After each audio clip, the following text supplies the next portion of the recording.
Hello, this is Lucinda Curran here, and I am so pleased to introduce you to a wonderful author called Heidi Schlatter. She was raised in rural Connecticut and remembers having pets throughout her youth, and the lessons taught to her by her parents to always respect animals and nature and to live with a kind heart. Many of her studies have pertained to animal science, and she has been employed in animal-related industries in the past. Currently, she sells holistic pet foods and volunteers at Mary's Kitty Corner Adoption Centre in Granby, Connecticut. So, welcome, Heidi. Thank you. It's lovely to have you here, and I'm very excited to see and hear about your book, Merlin the Cat Who Thought He Wasn't. Thank you. I appreciate that you're taking the time for me. That's a pleasure. Now, Merlin, the character from the book, is based on your real cat. Is that right? Yes, it is. So tell me the story about how you've ended up with Merlin.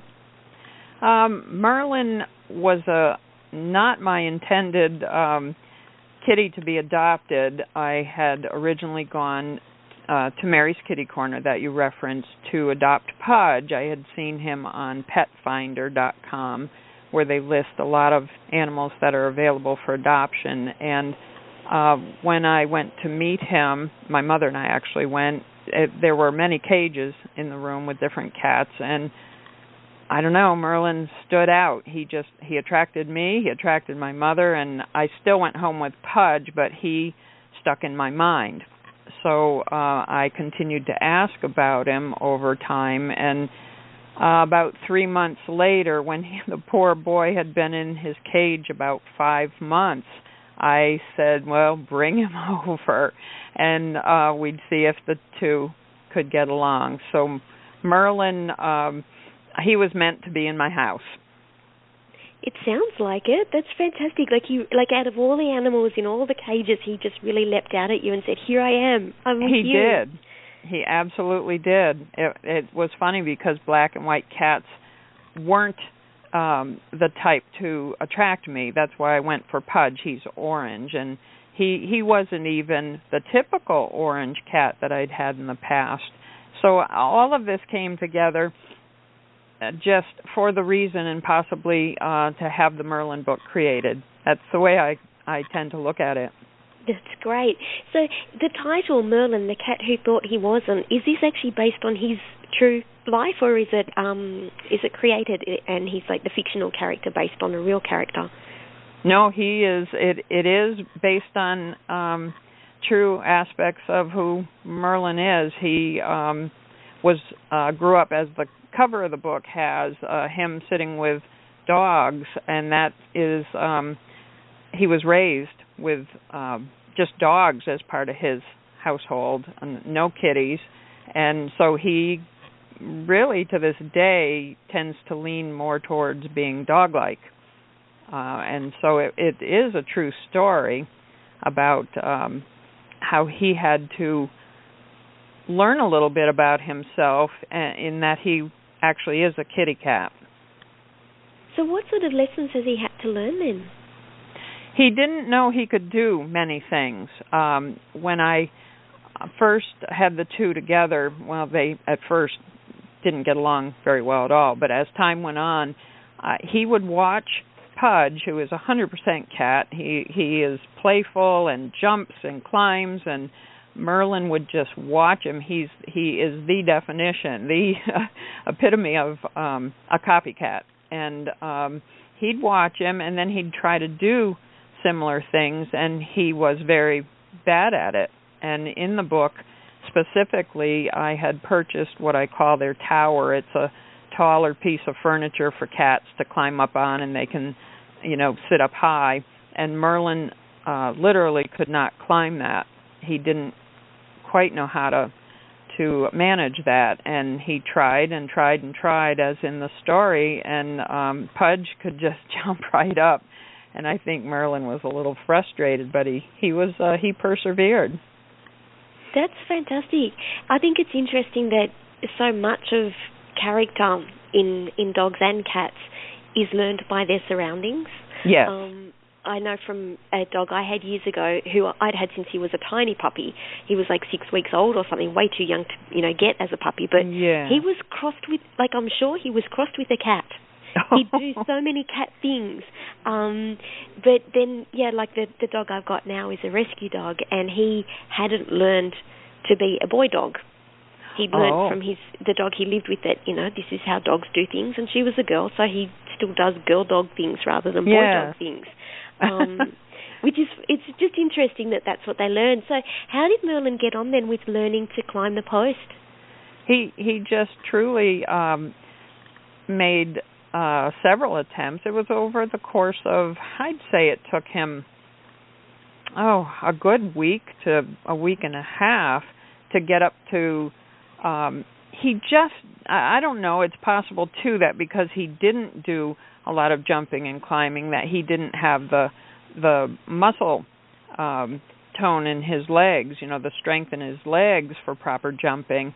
So it may have been a little bit of that building up to it, but he just, if you watched Merlin play with a mouse or something, one of the little toys you dangle, he also, I used to say to him, he's my clunky kitty. He was like a Mack truck. He was very clumsy and stiff.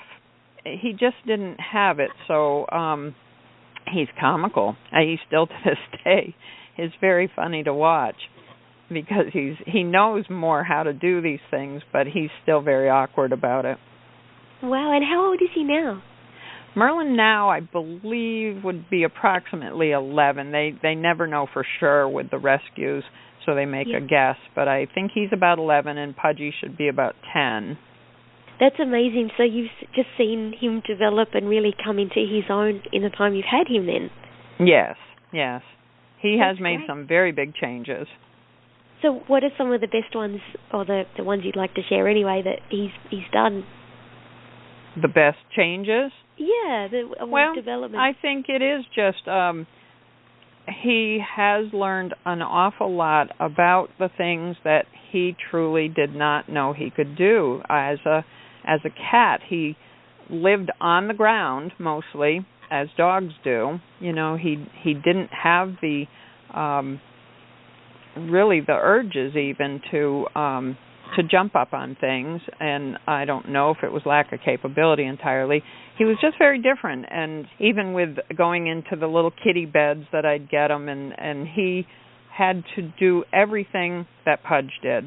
He just was watching him far more than I ever knew, as far as Pudge would do something on a regular basis. Next thing I know, Merlin is in those spots or doing those things, and he was just constantly watching Pudgy. And so that's his mentor, and has become a little more of a cat. He still has the dog tendencies, but he knows he can do both. I equate it to children who are restricted, by messages they might receive through life from peers or adults, that they can't do this or they're clumsy or whatever, and it puts you in a position of thinking you're restricted to do only certain things in life. And when you are fortunate enough to have a mentor like Pudge was to him, it opens up a lot of avenues for you. That's fantastic, and that's such a brilliant life lesson as well, and something that we as humans can learn from our animals. Right. That, the thinking that what you've been trained or taught isn't necessarily all there is, and you can be who you are.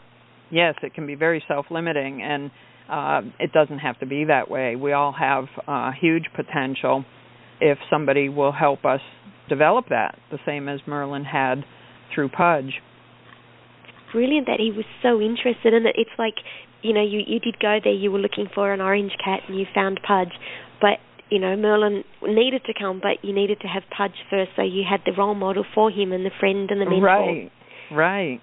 It was. I do call this my God-given book, the way not just that came together. There were so many other things, right down to where I was and what was happening when the words, little rhymes about Merlin started to come into my head out of nowhere. And as amusing as it sort of was for me, I actually wrote these words down, which I never do. Like they say, you should write down your dreams and all that, and who does, really? And I wrote down the words, and I started to work off of that and found reasons to produce these books. This Merlin book is the first in a projected Rescued Animal Tales series.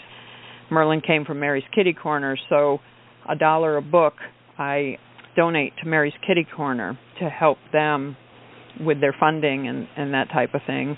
And for each title character, whatever rescue organization they came through will receive $1 a book. So I'm hoping to not just get a message out, but also to financially help some of these organizations that work so hard. That's an absolutely wonderful goal and beautiful plan or sort of system, I guess, that you're setting up to do that. And hopefully, too, then when readers read the book and see and know that there's money that's going to help the rescue places that are supporting the animals, they might even be donating as well. Oh, yes, true enough. Which would be lovely. And so ultimately with your book, other than making the financial difference and creating the awareness of the rescue centres, what else are you trying to get across to the readers? Well, I'm hoping that because it is a children's book, a lot of the children will be too young to actually do the reading themselves or too young to be able to surmise what I'm aiming for, but hopefully adults that are in their lives will have a dialogue about animal welfare. I have a page at the end of the book about the real Merlin, and it talks a little about where he came from and different aspects of that. I'm hoping down the road that kids will learn from adults and through exposure to these books that animals really are needing humans to help them not have such a need. Really what you're getting at with this is that by creating an awareness that people will understand that animals need us to help them to have better lives and to stop the cruelty or the neglect that's going on for them. Yes, and I hope when these children grow up that there will be little need for all the rescue organizations that are out there right now, that the message will have been received and this type of situation won't exist anymore. Oh, that would be fantastic, because there's way too much of it. Very much, yeah. It is out of hand, really. I have one silly video where I interviewed Merlin, and I want him to possibly do more videos, and children can watch him, and maybe their parents can leave comments for them. I think children would get a lot out of that, just being able to relate to, to read a book and enjoy it and, relate to the characters like they do, but then to realise it's based on a real cat. And here is this wonderful Merlin cat right in front of them. Right. That they can, interact with and see, and it's more than a photo. It's brilliant. Thank you. And Heidi, if you would like people to get hold of your book, where can they find it?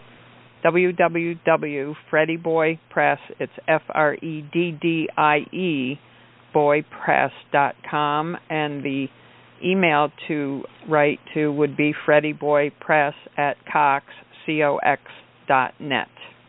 That's great. And have you got your book on Amazon as well for people to get it there? I do. Is there anything else, like a final closing thought or something that you'd like to leave listeners with about Merlin or your work? Gosh, I just am hoping that I can make a difference for these poor animals. They are absolutely wonderful. I would encourage people to adopt rescue animals. They will bring such joy to people. You will be saving lives, and start to teach the kids humane and kind treatment towards animals, and it can only be a better world later on for it. That's fantastic, and I love your goals there with the whole purposing of the book and everything. It's brilliant. So, everybody, you've been listening to Heidi L. Schlatter, and if you'd like to get hold of her book, Merlin, the Cat Who Thought He Wasn't, and the rest of the series, you can go to www.freddieboypress.com to find out how to get hold of it and to find out more about it and even to watch the videos on Merlin. So thank you, everyone, for listening, and thank you, Heidi, for your time. It's been great talking with you. Thank you so much, Lucinda. It's a pleasure.